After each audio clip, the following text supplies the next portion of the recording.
It is absolutely perfect. It's brand new.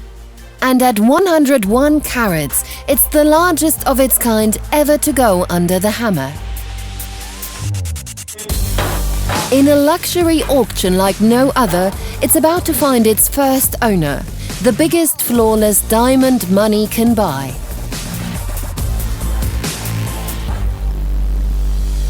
Geneva, Switzerland. Those who reside here are used to luxury, but the first commandment is discretion. As is the case at the Four Seasons Hotel de Berg on the banks of Lake Geneva. The cheapest room costs €600 per night. Just the right place to auction off jewels and diamonds worth a total of over €63 million. Amounts like this also entail high risks. Christophe Vallier is responsible for security. A total of 306 pieces of jewelry are to be delivered for the auction today. And it's better because we can monitor the windows and the doors and everything just to check that everything is secure in terms of we can check the access and also maybe some special access. For the auction of the largest diamond and all the other jewels, the auctioneers Christie's have rented an entire floor of the hotel. Where there are normally rooms and also the royal suites, there are now offices for staff and security. With 100 cameras, Christophe and his team monitor every corner of the floor. A total of 20 security guards are under his direction. One of his men is at every entrance and exit, but the greatest attention is paid to this room. So behind this gate we have a part of our exhibition, more specifically jewels. So it's important because of the value, and as you know we have a very important diamond this time, so the value is quite high. So we need to know exactly who is entering this zone, specifically now because we are doing the setup. So we need to know exactly who is entering, who is manipulating, touching the object and doing the setup. So this is why we are securing it. In a few hours, what looks a bit like a building site at the moment will become the room for the so-called viewing. Before the auction begins, potential customers will have the opportunity to view the various pieces of jewelry on offer for 5 days. A total of 306 jewels are to go under the hammer. They are delivered in small plastic bags. Despite the millions of euros on the tables here, for most of the staff, it's nothing special. I put the colours together a bit. The sapphires here, the emeralds here, the diamonds here, and the necklaces a bit more to the left and right, which are then placed on these show glasses. And here the pearls together. So the things have now been grouped together a bit, because if it's all mixed up, it doesn't look so nice. The auction house auctions them off on behalf of their clients and gets up to 25% of the sale price. How much an item is worth is estimated by the jewelry experts at Christie's. This is now a stone for 25,000 to 30,000 francs, 8.9 carat. Of course, one also looks a little bit at how high or how the colleagues have estimated the items. That's always the case for the things that you see somewhere else and think, that's the price for the auction, that's what it was sold for. You also have a bit of a guideline price for the estimate that you then give.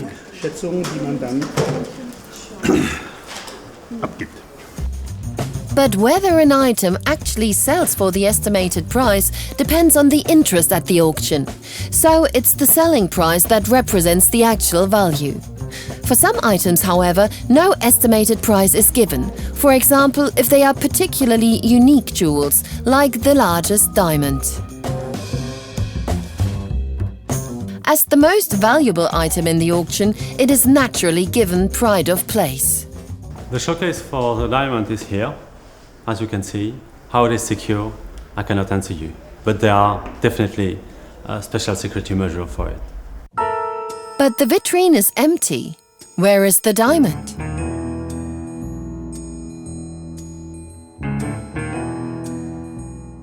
Unlike the rest of the jewels, the diamond is brought to the showroom via the back entrance of the hotel. A special security company takes care of the transport from one place to the next.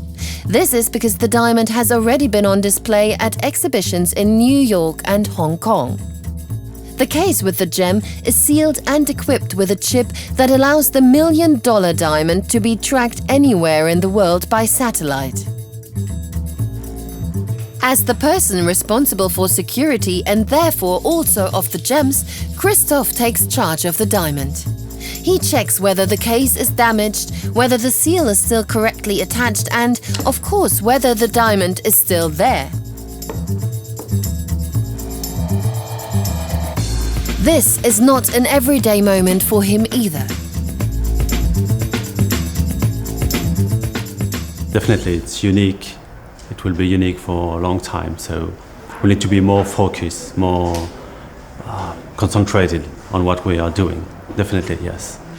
Now the diamond still has to go to its designated place in the security showcase. It is a special moment for the jewelry experts because they too are seeing the high CARAT stone for the first time. The diamond is brand new. It was found only about 5 years ago in a diamond mine in Botswana. At 236 carats, its rough weight was more than twice its present weight. It took a whole 21 months of cutting until it was in perfect shape and, at 101.73 carats, about 20 grams, it is the largest in its class. As a flawless diamond without any inclusions and without any scratches on the surface, it is considered perfect. And since it is still new, the new owner gets to name it. Preparations for viewing have now been completed. Now the public can view the jewelry in advance. Right from the start, interest is high. However, it is not only private buyers, but mainly diamond dealers who are interested in the numerous jewels. All 306 items are listed in a catalogue. With this information, diamond dealers like John McTire pick out certain lots in advance that are of interest to him. I'm looking at these particular lots because they both have interesting certificates, so I want to compare the stones with the certificates to see how they match up. John has travelled from London to see the jewels in person. For him, this viewing is very important because the stones he is interested in have an estimated value of between 500,000 and 800,000 euros. At this value, he has to be sure that he will find customers to whom he can sell the pieces at a profit. But that only works with certain gemstones. Typically it's older stones. If you get an older cut from maybe the 1930s or the 1950s, which has come from a private client, maybe it's got little bruises and damages to the outside of the stone which can be polished out, or there's a flaw inside, it can be polished down to a better clarity grade, maybe to better proportions, so that the light, when it goes into the stone, reacts better. You get a brighter appearance, a better grade. You can sometimes improve things enough to make a profit.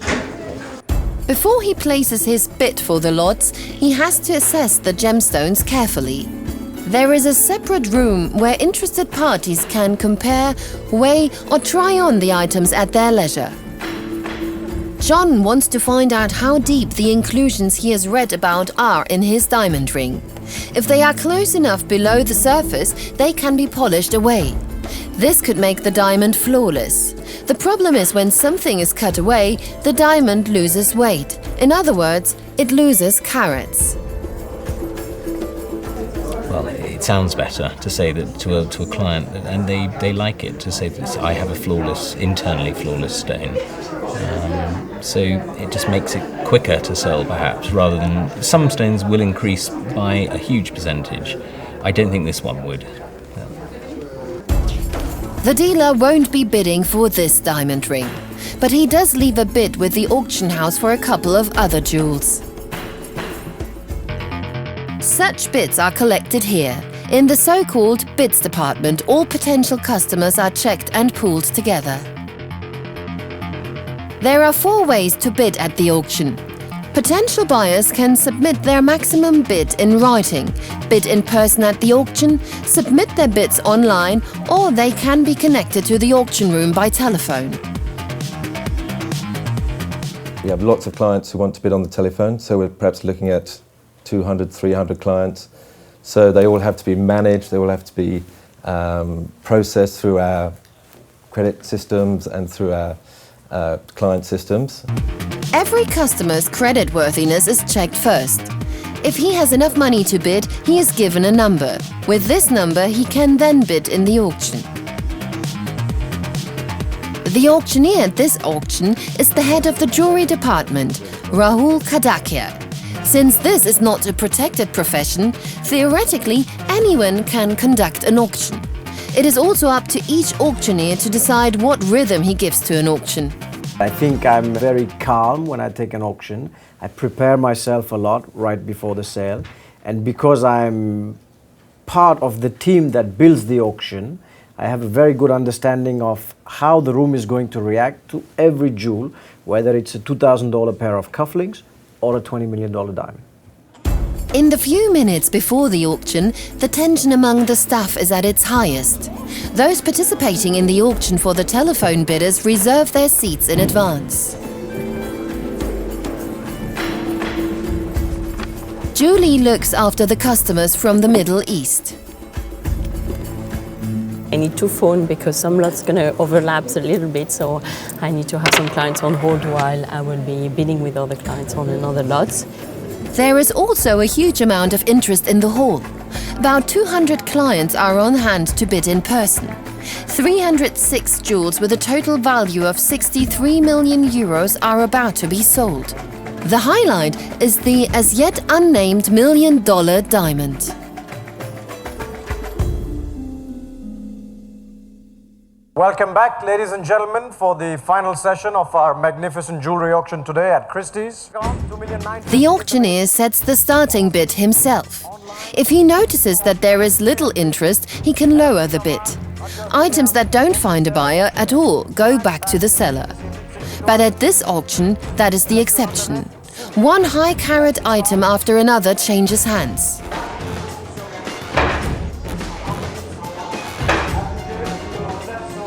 Sold for you, Jean-Marc, 3 million francs to paddle 9103.